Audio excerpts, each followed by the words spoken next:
Diyan ka lang pala. Kanino pa kami naghahanap sa'yo? Halika na, mag-iensayo na tayo. Bukas na lang. Wala akong gana. Sira ka ba? Bukas na, show natin. Anong gusto mong gawin ko? Pilitin ang sarili ko. Natural, trabaho to. Alam mo, nakita ko na tong eksenan to sa Tokyo. Baliktad nga lang. Ako nagmumukmuk noon. Bakit hindi mo ngayon sabihin sa sarili mo ito? Iba yun. Si Tuesday, kaliwete. Talagang dapat itapon. Pero si Letty, paglalaban ko kahit anong mangyari. Sira ka talaga, no? Ikaw na rin nagsabing may pinaradang lalaki sa harapan mo. Naka-brisyete pa. Hindi lalaki yun. Beautician niya yun. Drama lang niya para pagselosin ako. Wala akong pakialam dun. Ang importante, mag-ensayo tayo para bukas. Wala rin akong pakialam sa show natin hanggat di kami naaayos ni Letty. Ka nga dito! Ano ba, ha? Ano?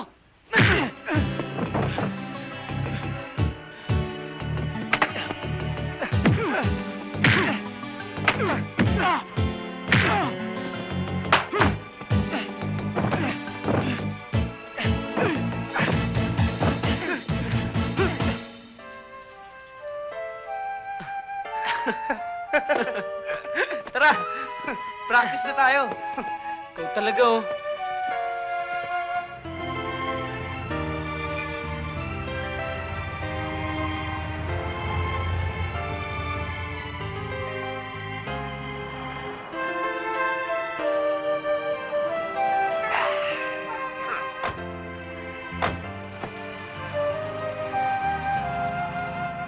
Bilib talaga ako sa inyong dalawa. Maski higit pa sa doble ang offer sa inyo ng iba. Basta magpatawag lang si manager, takbo kayo kagad. Gratitude, pare ko. Gaano ba kalaking utang na loob namin kay boss? Kung hindi kami kumata sa club, hindi kami narinig ng taga-Bicor. Yung sa bagay. Ano masasabi na itong isa? At walang kakibo-kibo. Hoy, ano raw say mo? Ano pa?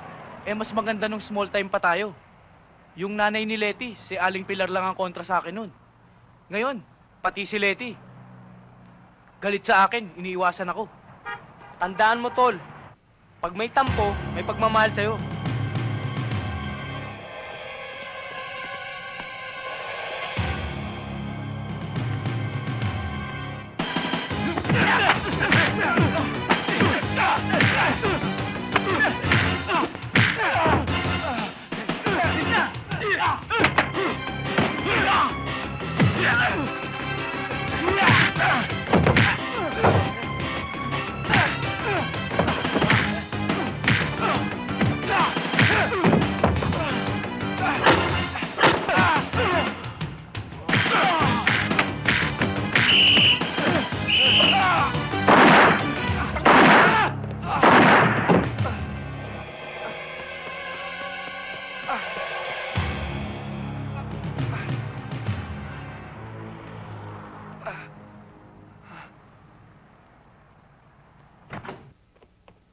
Oh, kayong tatlo.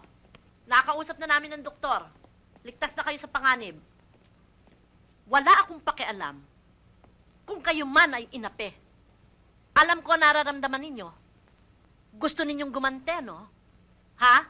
Pero hindi kayo gagante sa pakikipag-away uli. Tama yun, mga anak.